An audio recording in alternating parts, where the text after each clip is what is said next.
Prezados amigos e amigas, uma boa noite para todos nós. Que Jesus, nosso Mestre e, acima de tudo, nosso amigo, abençoe-nos a todos e envolva-nos na sua sublime paz. Que as nossas reflexões nesta noite nos sejam proveitosas a todos nós, enquanto indivíduos e também enquanto partes integrantes do nosso movimento espírita, para que entendamos a parcela, a tarefa, o trabalho que nos cabe neste grande concerto.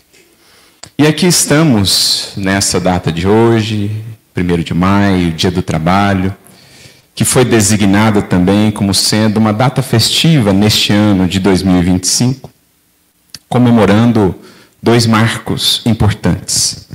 Os 120 anos do Esperança e Caridade e os 50 anos da Escola Eurípides Barçanufo, na esteira, na sequência, do Colégio Allan Kardec. E essas duas instituições em si, a data marcante, ambas completando neste ano um aniversário expressivo, digamos assim, nos levou a algumas reflexões que julgamos muito pertinentes a todos nós, enquanto espíritas, em nossos esforços por compreender o espiritismo, por vivenciá-lo, os nossos esforços também quanto ao desenvolvimento do movimento espírita. E é por esse veio que nós vamos tentar seguir nesta conversa, nessa noite, produto de algumas reflexões que temos feito muito ultimamente a respeito do nosso movimento espírita, da tarefa do centro espírita, já que estamos aqui a relembrar uma casa tão longeva, chegando a essa marca muito singular, mesmo no Brasil, de tantos centros espíritas, mesmo no Brasil, que foi essa terra que acolheu tão amorosamente, tão dadivosamente a doutrina espírita, encontrarmos um centro espírita com 120 anos de existência é ainda algo raro. E isso naturalmente nos leva a refletir, portanto, sobre o centro espírita em si, sobre a sua missão, sobre a sua finalidade, sobre o que leva uma casa a chegar a tal longevidade. E notamos, pelo menos assim compreendemos, que vem muito a calhar o fato de estarmos aqui hoje rememorando, celebrando o aniversário destas duas instituições, um centro espírita e uma escola, porque, em verdade, como que poderíamos tratar da mesma coisa, porque existe um elo de ligação entre essas duas instituições. Ao falarmos da escola, ao falarmos do centro espírita, no fundo estamos a tratar de educação. E não qualquer educação, especialmente no contexto do espiritismo, e aqui, sob a batuta de Eurípides, tratamos da educação do espírito. Do mais importante de todos os trabalhos a serem por nós efetuados. Não por acaso também estamos aqui hoje, nesse dia do trabalho. Também não por coincidência quis, como diz Emmanuel, a sabedoria da vida, que a data de nascimento de Eurípides, 1º de maio, fosse depois associada ao dia do trabalho. Porque se há uma palavra que bem pode caracterizar esse espírito, é justamente o trabalho. Mas não qualquer forma de trabalho. Não qualquer interpretação acerca do trabalho. Esse trabalho mais fundamental de educação do espírito. Porque ao falarmos do centro espírita e da sua missão primordial, certamente vamos desaguar nessa compreensão. Centro espírita, templo do espírito. Templo que conduz o espírito a encontrar-se em si mesmo, tal qual esse santuário que precisa ser conhecido e ofertado ao Senhor da vida, dando cumprimento às palavras de Jesus, naquele sublime diálogo com a mulher samaritana, ou melhor, naquele sublime diálogo também com Nicodemos, com a mulher samaritana, no contexto do Evangelho de João, quando ele nos diria então que é chegado o tempo, desde o advento do Evangelho, que entendamos que não neste monte ou naquele outro haveremos de comungar com Deus, senão em nós mesmos, adorando, cultuando e expressando essa nossa comunhão com o Pai em espírito e em verdade. E naturalmente que meditando a respeito do centro espírita, do movimento espírita, somos impelidos a nos recordar desses pioneiros que nos antecederam. Aqui mais especialmente Eurípides Barçanufo, mas quantos outros nomes não poderíamos aqui elencar, aqui nas terras do Cruzeiro, que souberam gravar de maneira indelével a sua passagem por este mundo e o seu compromisso com a doutrina espírita, com a tarefa espírita dentro daquilo que desenvolveram, no contexto onde foram colocados por Jesus. Pioneiros e pioneiras, muitos deles anônimos, para a grande maioria de nós, no entanto, bem conhecidos por aqueles que deles receberam as bênçãos do Consolador, do Espiritismo, do Evangelho, sobretudo. E impelidos a nos recordar desse Espiritismo, digamos assim, raiz, desse Espiritismo que, vencendo empeços, dificuldades, preconceitos, lutas imensas, pôde fincar raízes de fato nesse solo para onde foi transplantada a árvore do Evangelho de Jesus, recordando-nos desses pioneiros numa linha do tempo que nos conecta também a tempos mais remotos, chegamos a recordar do próprio cristianismo em sua origem, de onde provém a essência da mensagem e da proposta espírita, como tantas vezes, não só Kardec, os espíritos que o auxiliaram, e mais tarde os tantos continuadores fizeram questão de nos recordar. O Espiritismo cumprirá a sua tarefa se assim nos reconectar àqueles tempos imorredouros, àqueles tempos inolvidáveis dos primeiros cristãos, os tempos apostólicos. Para que ali a gente possa meditar um pouco a respeito do que é o cristianismo que nos cabe estruturar e expressar neste mundo. Do que é o espiritismo enquanto cristianismo redivivo, como proposta que nos chega da espiritualidade superior. Entendendo que esses pioneiros, dentre eles Eurípides, só foram tão exitosos naquilo que realizaram, deixando um legado imortal daqui para os séculos, porque bem souberam se nutrir daquela essência. Bem souberam dar vazão a essa alma sempre perene da mensagem cristã, da pura mensagem do Cristo. E em voltando no tempo, em verdade, buscamos o futuro. O futuro do espiritismo que almejamos construir, ou que pelo menos nos sentimos inspirados ou chamados a construir a partir do exemplo destes, como Eurípides. E quem nos convida, inclusive, a essa reflexão, a essa viagem no tempo, em busca dessa seiva, a fim de que a árvore do Evangelho, a videira do Consolador prometido, seja de fato tão frutuosa, é o próprio Eurípides, meditando a esse respeito, sobre o nosso movimento espírita, sobre os centros espíritas, me deparei com essa mensagem de Eurípides, que está num livro psicografado por Chico Xavier, chamado Doutrina e Vida. Capítulo de número 2. Quando, em determinado momento, Eurípides nos diz assim: lembrai dos companheiros dos tempos apostólicos. Eles não morreram. Ressurgem das catacumbas distantes para falar-vos da necessidade de servir até o fim. Então, achei muito interessante Eurípides nos convidando a revisitar as catacumbas. Aqueles tempos em que muitos dos cristãos nem um local fixo tinham para se encontrar. E muitas das vezes precisavam improvisar, recorrendo às catacumbas, às necrópolis, aos locais destinados aos mortos, para ali falarem, para ali comungarem sob a luz da vida eterna.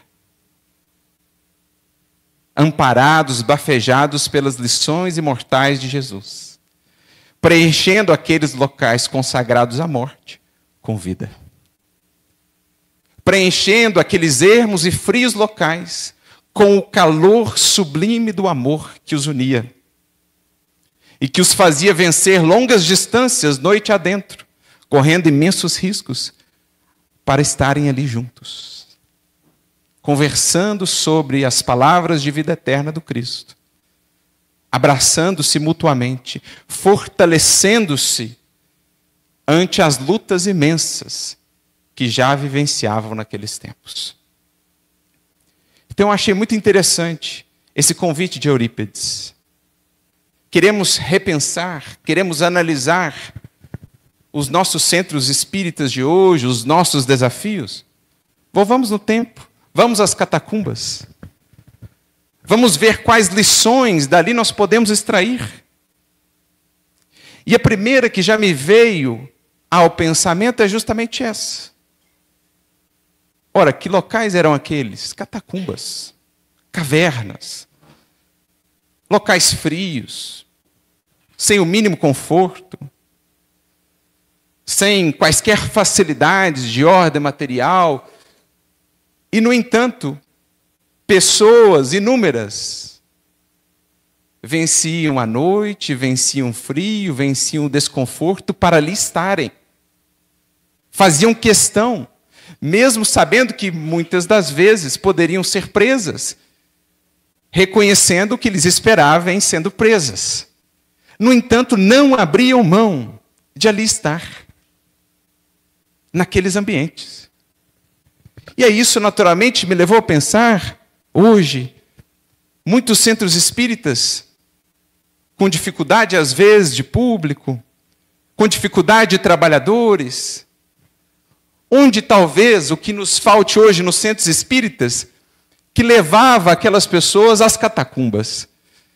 Porque se iam às catacumbas, então a questão não é o lugar, é algo que dá uma coloração, uma ambiência distinta ao lugar.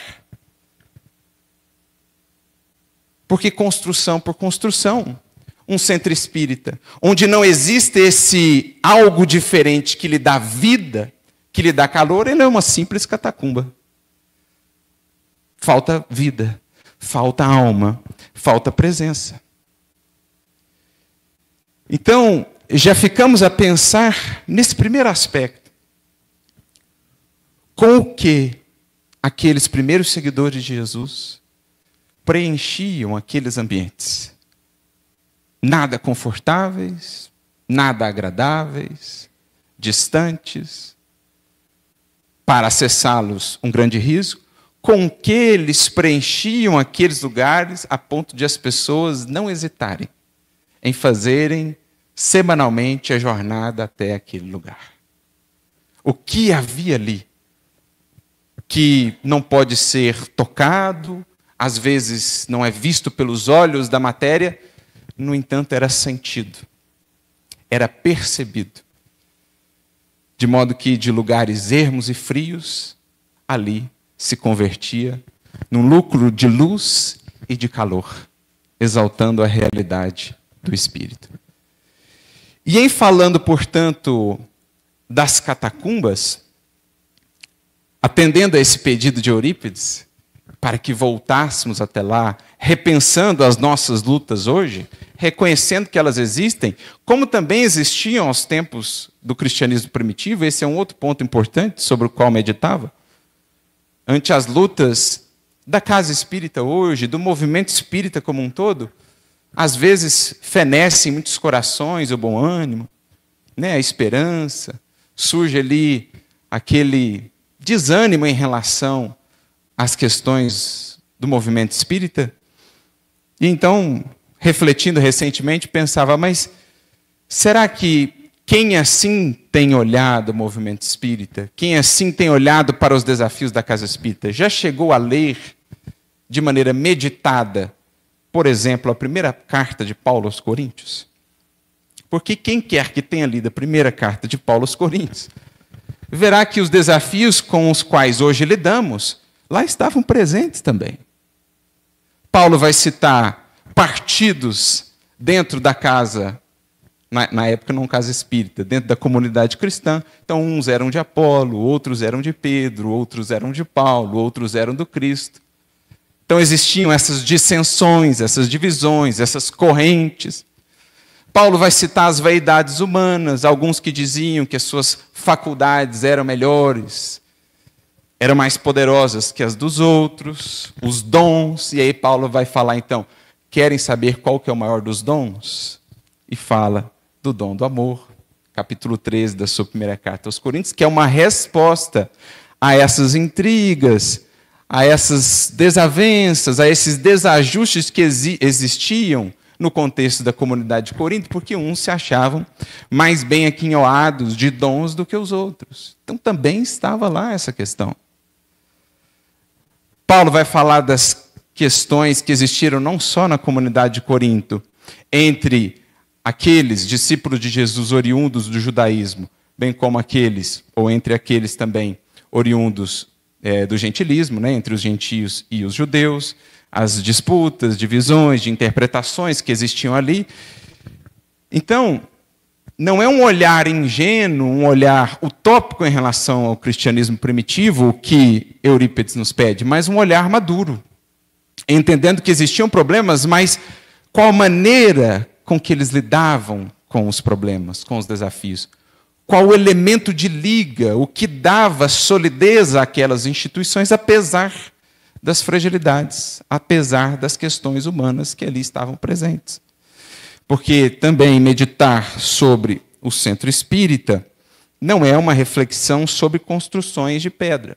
O Emmanuel tem uma mensagem interessante no livro Vida e Caminho, intitulada Como Erguer um Templo Espírita. E ele então nos dirá, assim como para erguer uma casa meditamos na qualidade do material que será utilizado, para erguer um templo espírita é preciso meditemos na qualidade do material que será utilizado. E qual o material, portanto, diz Emmanuel? Os corações. A sinceridade dos corações. Ele diz, corações bem formados, corações bem estruturados, dentro desse que é o trabalho primordial, para que consigamos imprimir, construir no mundo esse ideal de cristianismo que foi aquele abraçado por esses pioneiros que hoje nos lembramos com tanto carinho.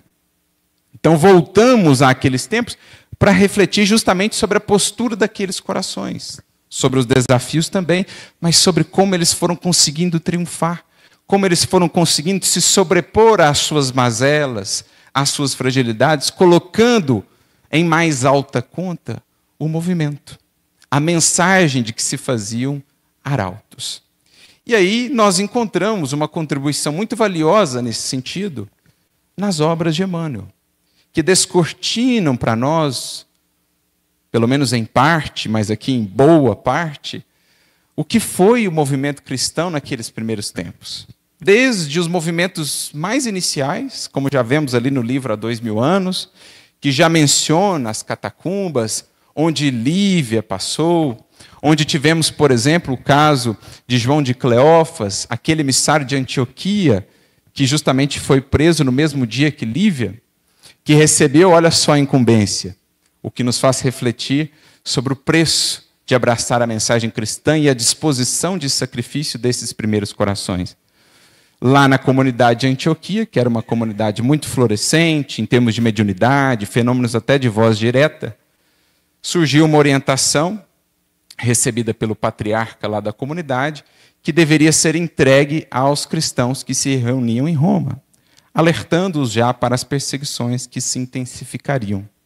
No entanto, era preciso um mensageiro. Era preciso alguém que transportasse a mensagem recebida. Só que a espiritualidade, bem como aquele que havia sido intermediário, deixam claro: quem for transmitir a mensagem fará uma viagem somente de ida. É levar a mensagem para não mais voltar. Quem está disposto a ir? E a gente fica a imaginar que talvez naquele contexto, dada a disposição dos corações, até existia uma certa disputa para quem abraçasse tal tarefa. João de Cleófas, então, recebe a incumbência e vai numa viagem só de ida para Roma, para que lá nas catacumbas mais uma vez, naqueles locais distantes, escuros, ermos, frios, pudesse ali consagrar a grandeza do amor, da fidelidade a Jesus, levando a mensagem e sendo preso juntamente com Lívio e os demais cristãos que ali estavam, dando ele o testemunho, indo à frente, transmitindo a sua coragem, a sua firmeza, a sua fé em Cristo a todos os demais. Temos também o relato de 50 anos depois, em que vemos o nosso querido Nestório, nosso querido Emmanuel lá participando dessas catacumbas, também frequentadas por Policarpo, por outros companheiros, talvez até nosso querido Eurípides tenha em algum momento passado por uma dessas catacumbas, que mais tarde seriam relembradas também no livro Ave Cristo, seguindo aí a cronologia do desenvolvimento do cristianismo. E atendendo então a orientação de Eurípides, para que nos lembrássemos desses companheiros dos tempos apostólicos, que ressurgem das catacumbas, fomos então buscar um trechinho, aqui registrado no livro Ave Cristo. Portanto, um registro do cristianismo que Eurípides conheceu, numa de suas existências, porque antes já havia conhecido do coração de Inácio de Antioquia, do próprio João, aquele cristianismo ali bem próximo à fonte. Água da qual ele seguiu bebendo, na continuidade do seu apostolado, da sua tarefa com Jesus, aqui na condição de Rufo, lá na comunidade de Lyon, mas aqui no livro Ave Cristo também é descrita, ou também são descritos os cemitérios, as catacumbas em Roma, onde outro personagem importante dessa obra, um dos personagens centrais, Quinto Varro, teve o seu primeiro contato naquela encarnação com a mensagem de Jesus.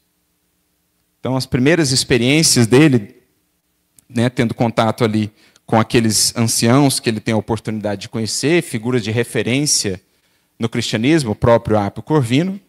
Então, certa feita, ele é levado por Lisipo aos cemitérios que ficavam na cidade de Roma. A esse tempo ele ainda estava em Roma, mais tarde ele se dirigiria para a região das Gálias, onde conheceria a igreja de Lyon, as figuras todas que nós conhecemos na obra, dentre elas a figura de Rufo, nosso querido Eurípides Barçanufo.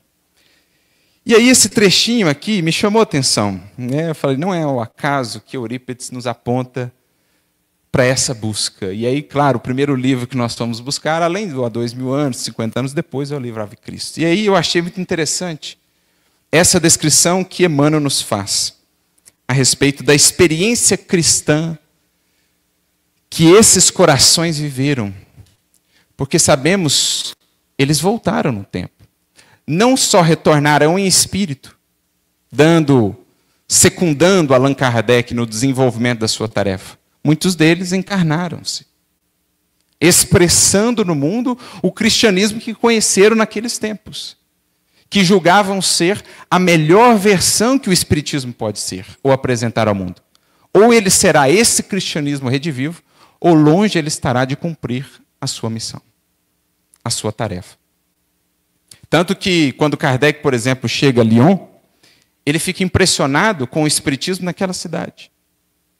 A dedicação, os esforços, os empenhos. Muitos dos espíritas lá eram simples operários, sem muita instrução, sem muitos estudos, e, no entanto, Kardec nota aquela amorosidade, aquela vida, aquele movimento tão dinâmico. E aí ele vai conversar com Erasto, discípulo de Paulo, e diz, por que você está impressionado? Lyon é a cidade dos mártires. A fé aqui é viva. Foi tão poderosa a atuação daqueles corações que eles deixaram aquela região imantada. Como aqui sentimos a imantação ainda hoje de Eurípides e dos seus colaboradores. E ele ainda acrescenta, ela fornecerá apóstolos ao espiritismo, porque se Paris é o cérebro, Lyon é o coração. Então veja que não só em espírito secundavam o trabalho do codificador, muitos que ali estavam encarnados, acrescenta Erasto, eram daqueles tempos, que voltavam lá na França, mais tarde certamente no Brasil, como temos informações pelo Chico, de muitos desses espíritos que aqui estiveram, dentre eles Eurípides, que fazia parte daquela grande comunidade lá em Lyon. Mas Quinto Varro, então, Nessa sua primeira experiência, Emmanuel assim a relata. Os cemitérios cristãos, as catacumbas, né, em Roma, eram lugares de grande alegria. Parece contrastante, não é? Eram cemitérios, eram as necrópolis. No entanto, quem ali estava, imantava, preenchia aquelas cavernas escuras de alegria, de luz e de amor. Tal o motivo pelo qual as pessoas iam para lá, não importassem os riscos envolvidos. E a gente fica a pensar nos desafios do espiritismo de hoje. Porque será, talvez, muitas das vezes, encontramos a casa espírita vazia, talvez não nos tenha faltado essa vida, esse dinamismo, essa alegria na vivência do espiritismo, talvez não estará se tornando, para muitos de nós, o espiritismo, uma simples mecanização de rotinas. A palestra, o passe, mesmo a mediunidade, a tarefa de assistência. Algo frio como a catacumba. Algo frio como o mármore, como o tijolo. Mas sem essa aura que encanta, que fascina. Porque uma coisa que nos chama a atenção em todos esses grandes vultos do espiritismo, como também do cristianismo, como neles, na vida deles, o espiritismo trazia um brilho no olhar, uma alegria, um contentamento nas palavras. Porque, meus amigos, o espiritismo é grande por demais para ser reduzido a mera obrigação. Se a casa espírita, se a atividade espírita para mim é mera obrigação, eu não cheguei nem no frontispício do que é a doutrina espírita, enquanto o evangelho é de vivo. Então você viu um Chico falar de espiritismo, você viu um Eurípides, você viu um Caibar Schutel sair para a tarefa, o coração pulsava. Falar de espiritismo era de boca e de alma cheia. O olho brilhava a ponto das pessoas sentirem-se atraídas àquilo.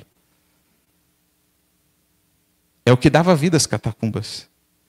É o que deu vida aos centros espíritas que começaram neste Brasil com imensas dificuldades, vencendo todo tipo de empecilhos.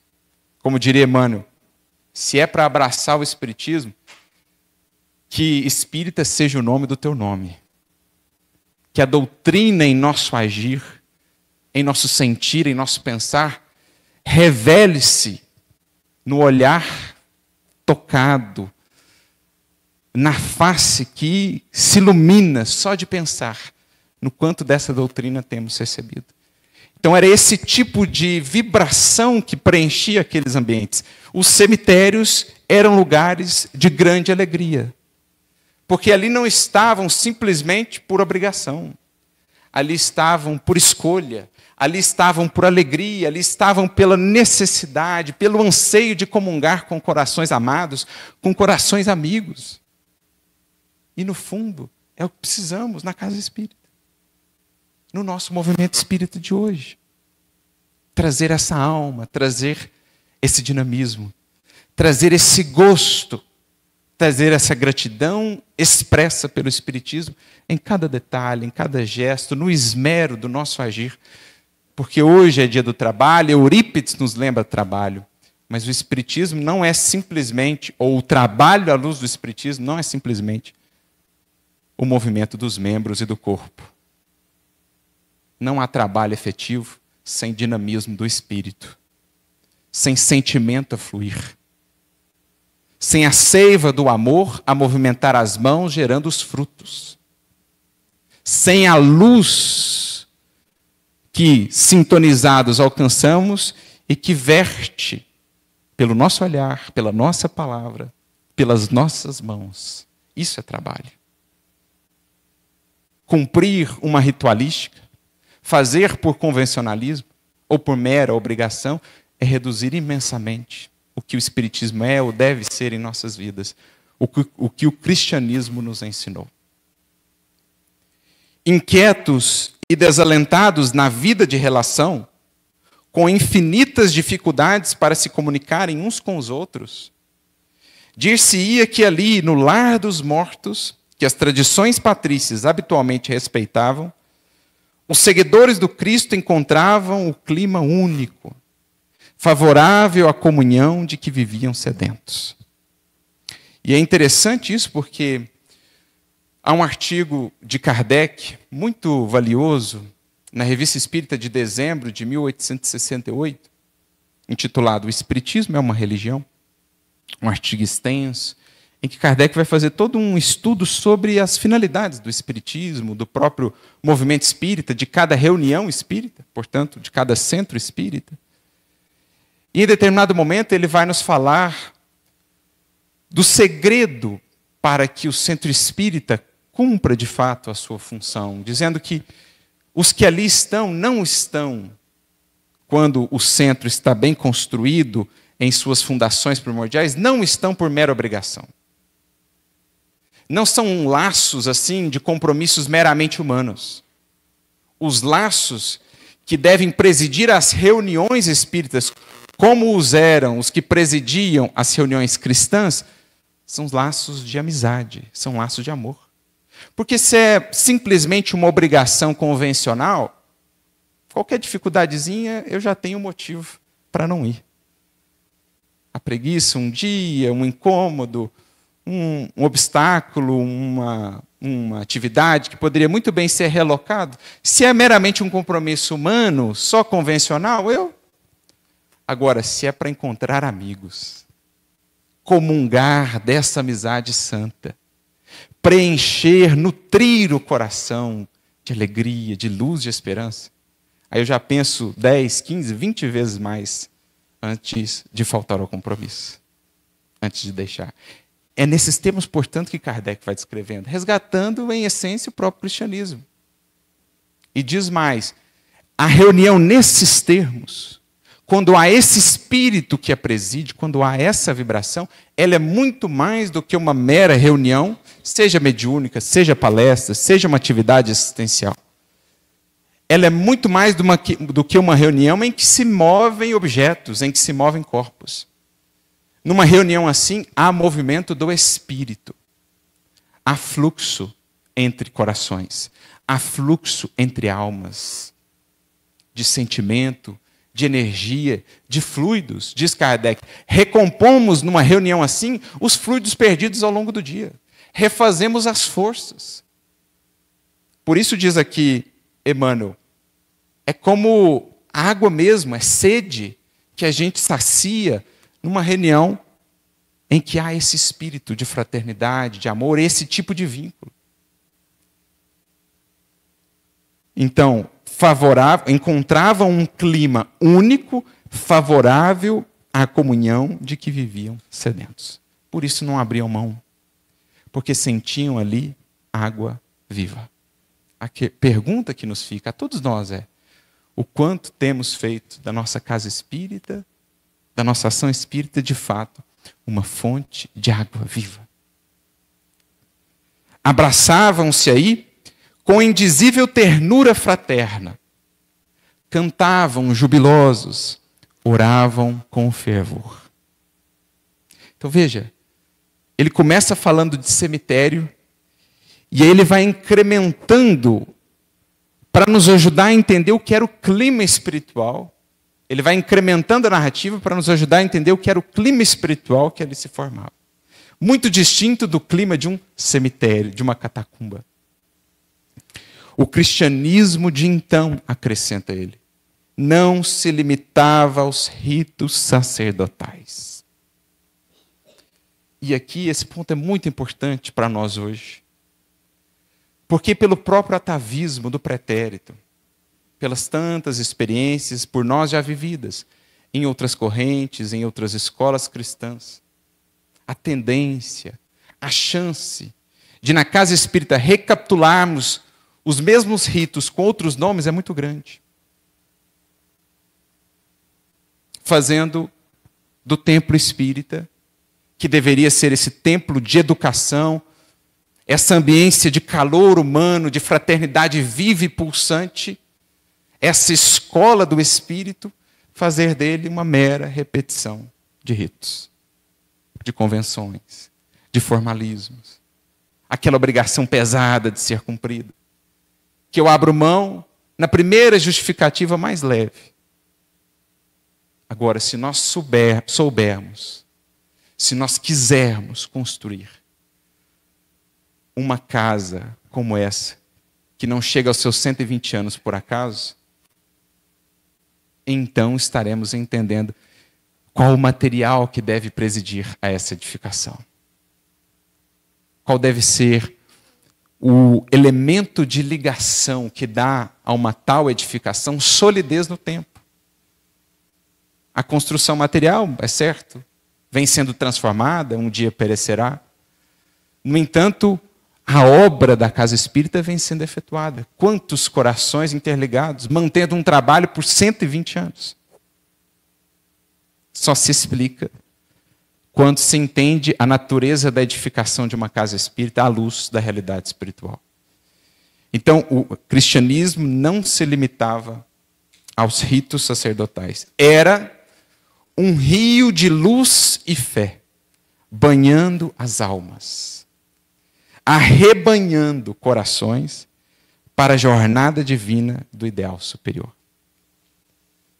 Então ele sai de uma visão estática, ou uma visão puramente mecânica dos ritos, o aspecto mais exterior do culto, para uma visão dinâmica, comparando o cristianismo de então, que foi o cristianismo redivivo que esses espíritos conseguiram imprimir, a um rio de luz e de fé.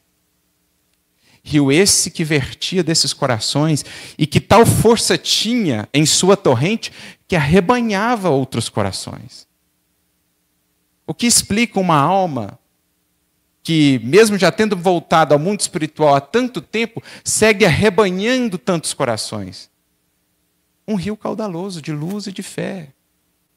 Seiva pura. Água viva do amor. É o segredo por detrás desses que tanto fizeram pela nossa doutrina. É o segredo do cristianismo em suas origens.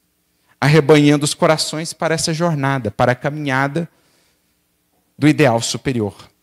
As lágrimas ali não surgiam na condição de gotas de fel incendiado, mas como pérolas de amor e reconhecimento.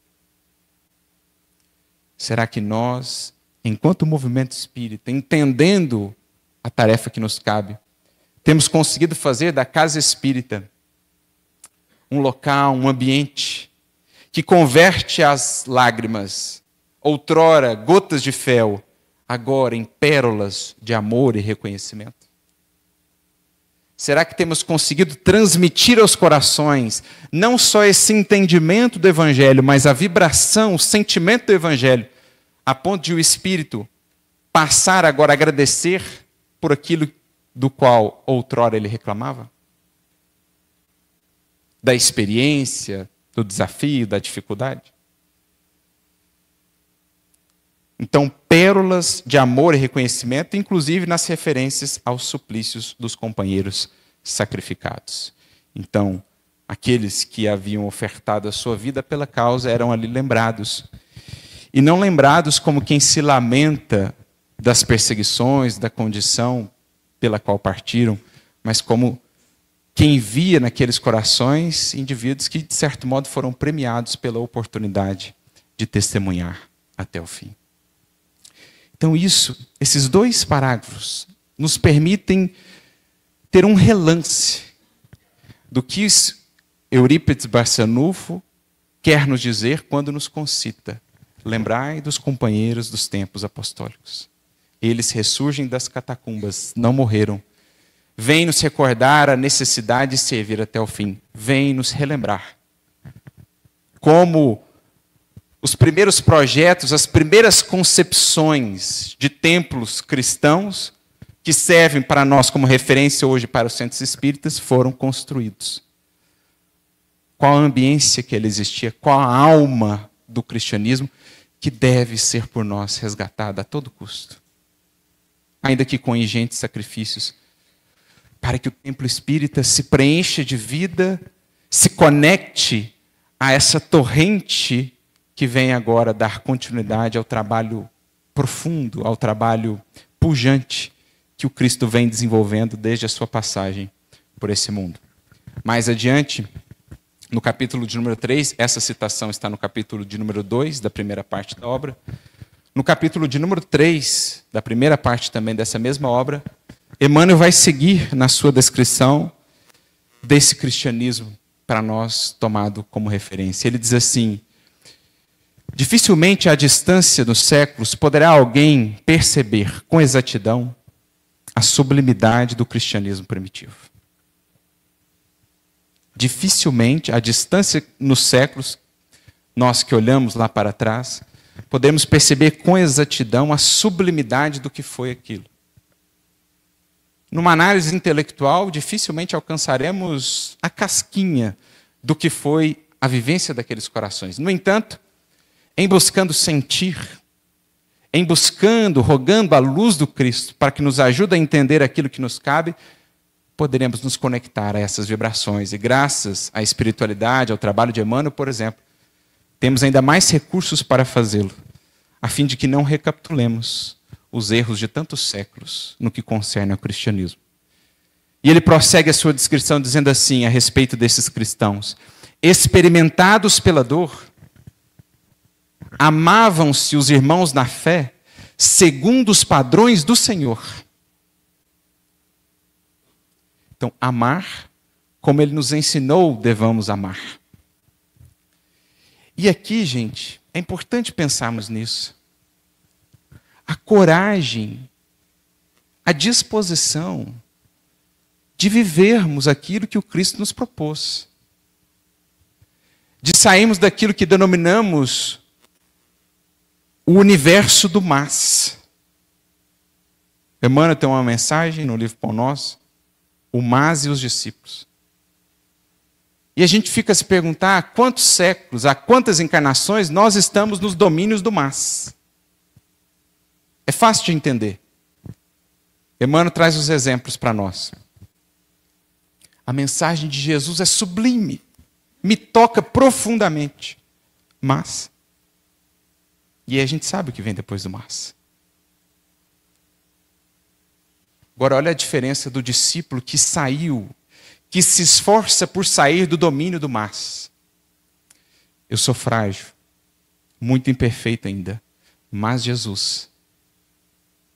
Percebe que faz toda a diferença? Pela posição de uma mera palavra, em relação ao nome do Cristo, numa frase, diz Emmanuel, confessamos a nossa fé, o nosso empenho, o nosso esforço, ou ainda a nossa inércia, a nossa preguiça, o nosso desalento. Então, aqueles corações, por que fizeram tanto? Porque tiveram a coragem de amar segundo os padrões do Senhor. Paulo, quando começa, vê-se imensamente falho. Pedro também, Madalena também. No entanto, não se detiveram no mas, porque o Cristo em suas vidas era maior do que o mas. Também em nós, nas nossas. Diria Paulo, naquele que me fortalece, tudo posso.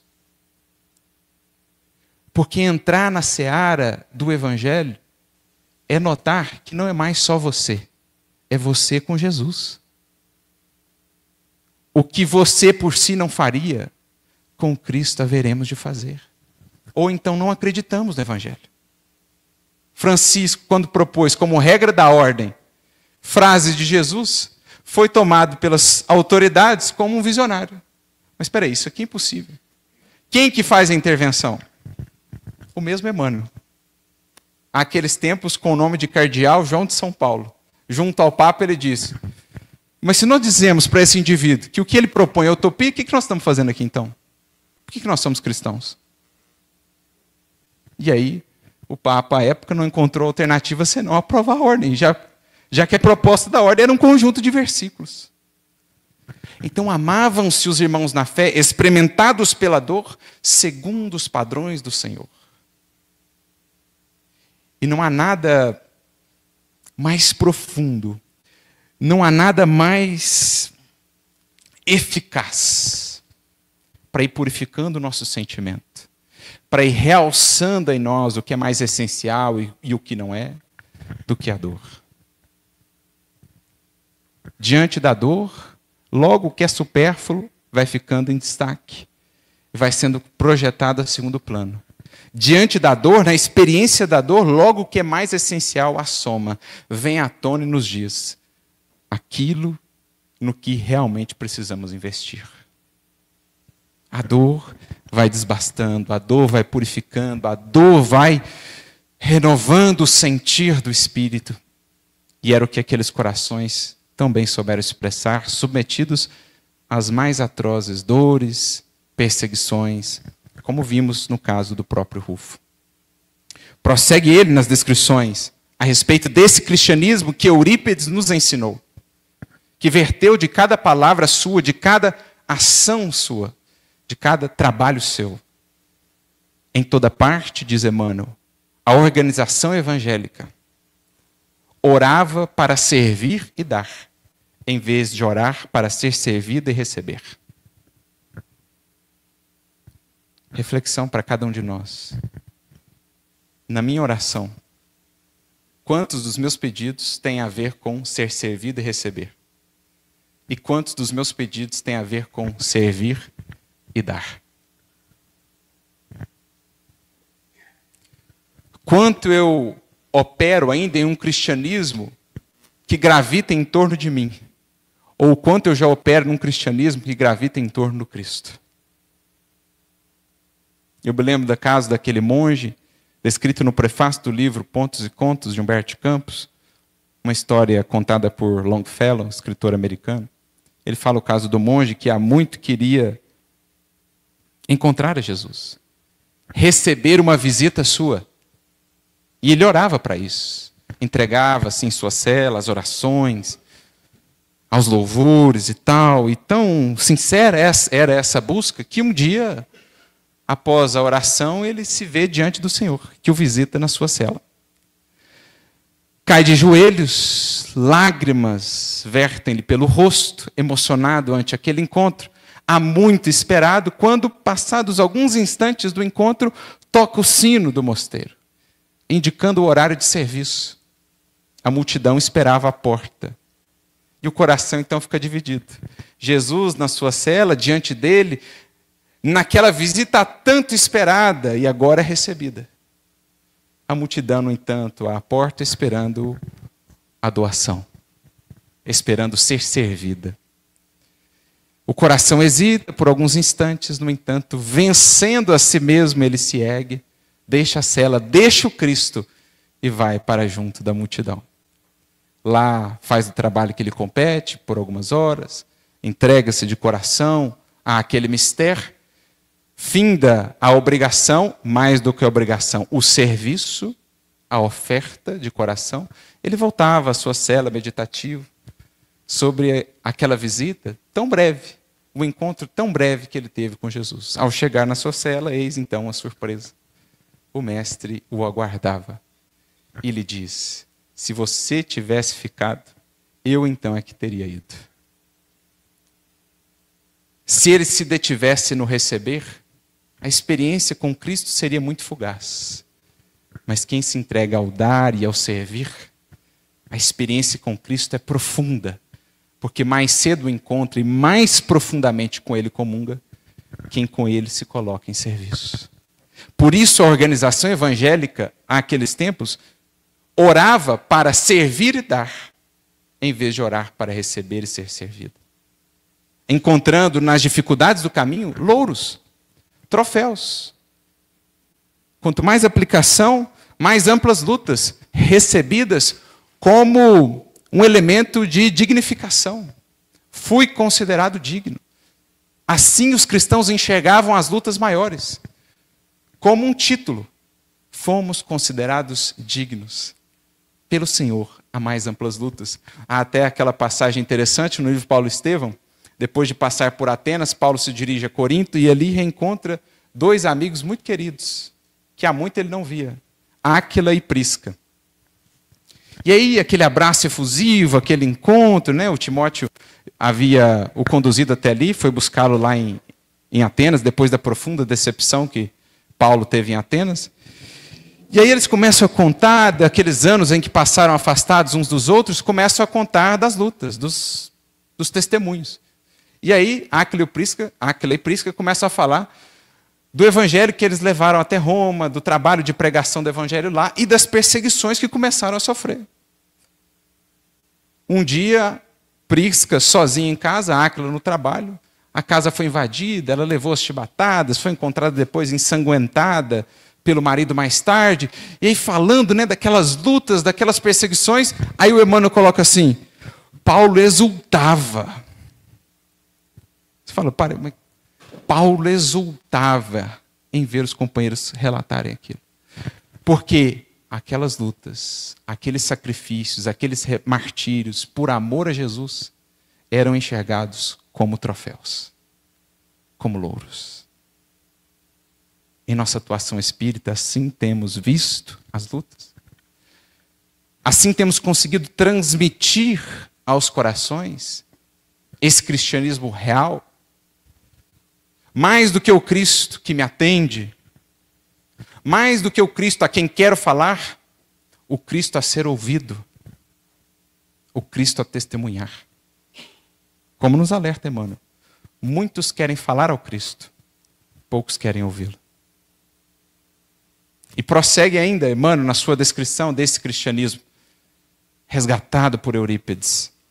Os cristãos eram conhecidos pela sua capacidade de sacrifício pessoal, a bem de todos, pela boa vontade sincera, pela humildade verdadeira, pela cooperação fraternal e, sobretudo, pela diligência que empregavam no aperfeiçoamento de si mesmos.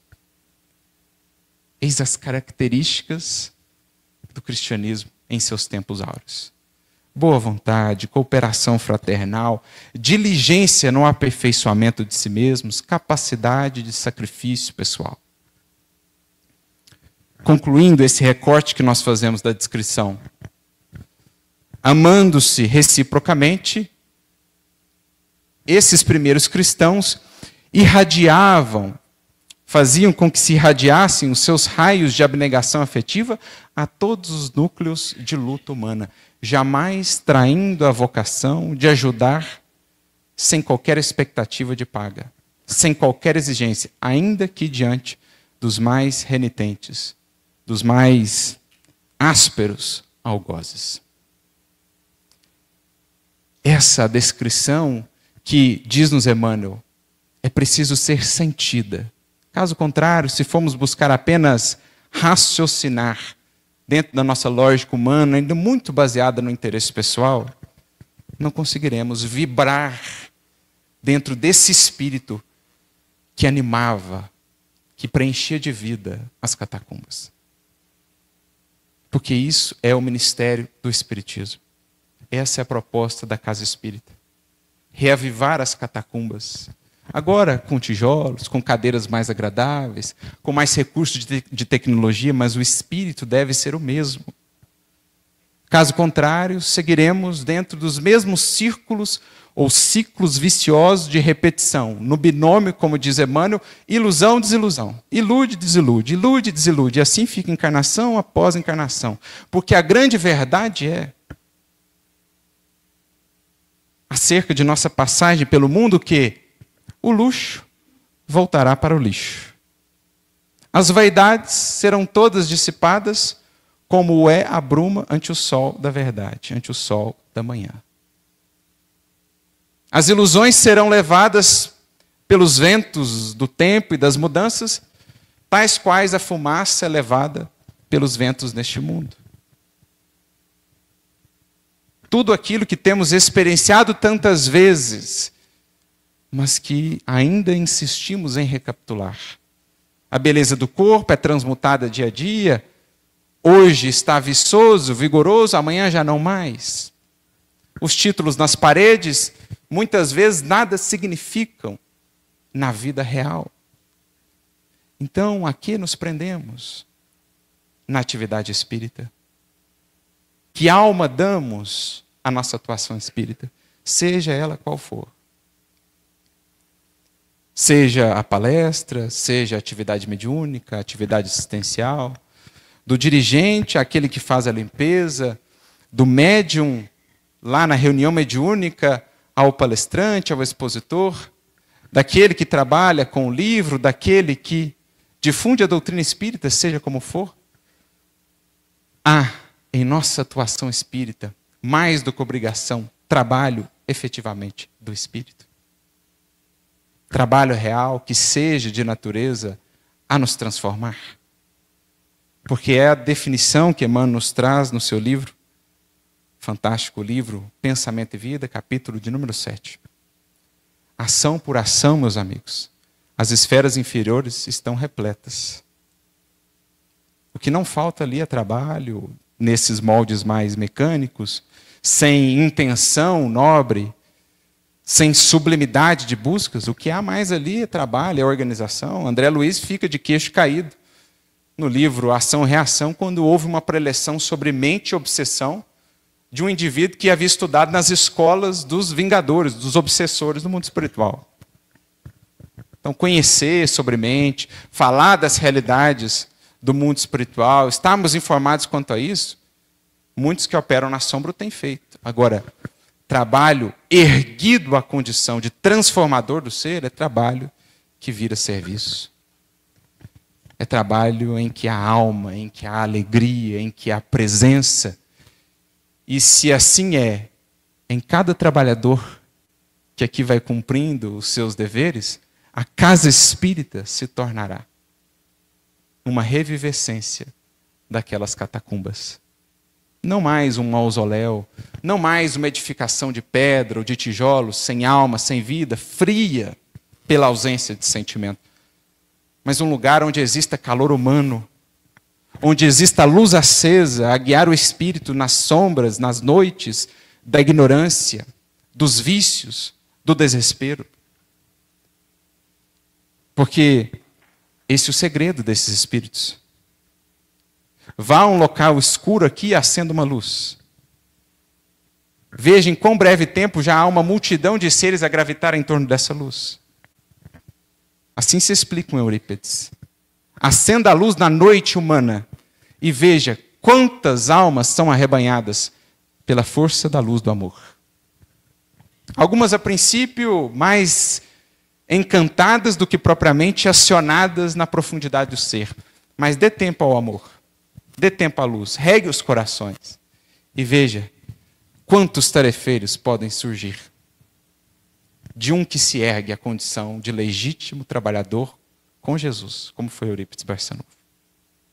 Por isso, mais uma vez recorrendo ao nosso querido Emmanuel, que assim tão felizmente nos resgatou, nos propiciou acessar o que era aquele cristianismo, me deparei com uma mensagem sua, agora no livro Cartas do Coração, capítulo de número 39.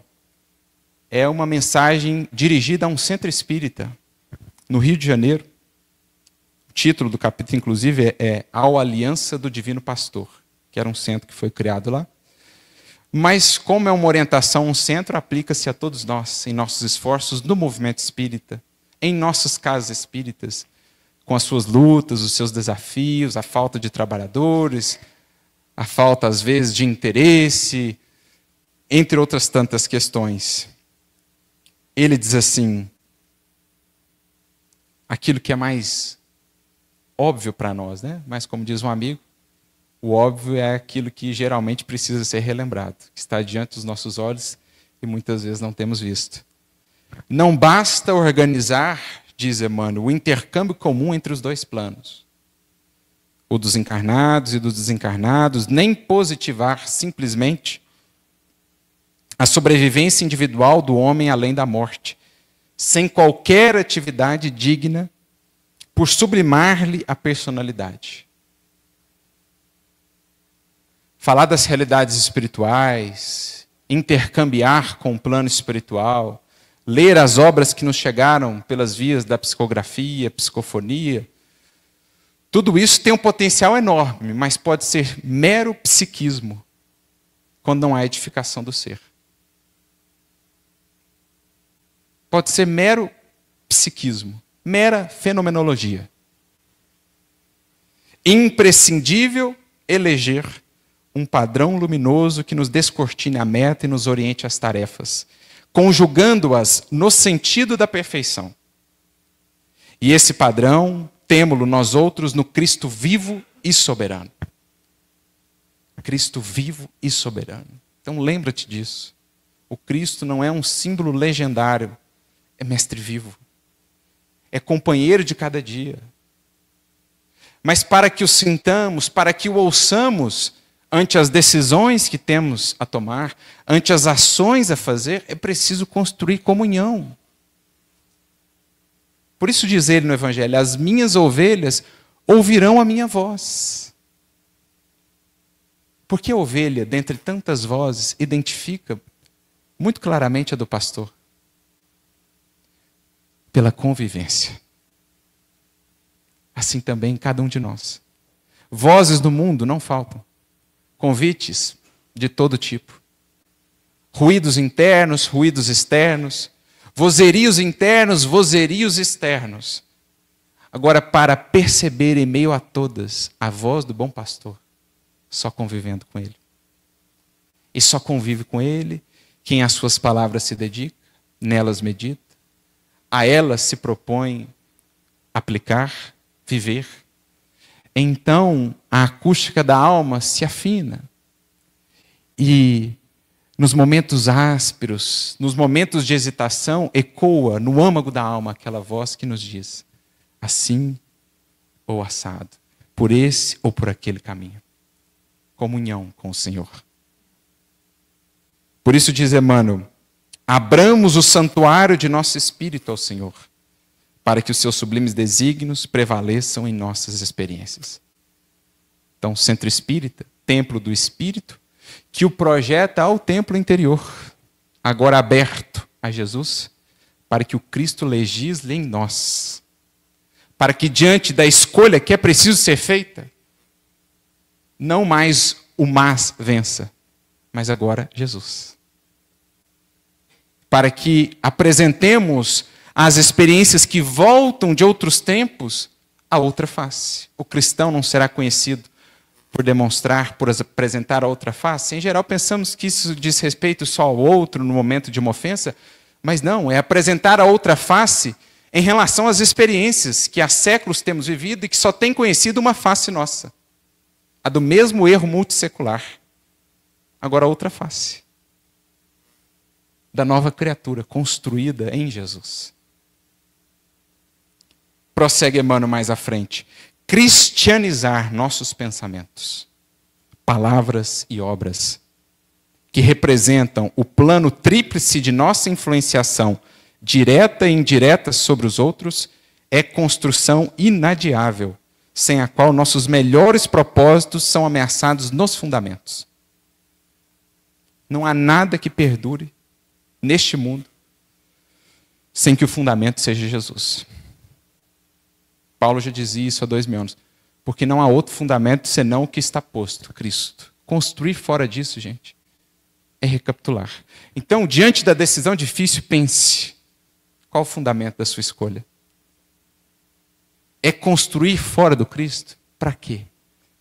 Se você sabe que nada se mantém no tempo que não tenha a fundação em Cristo.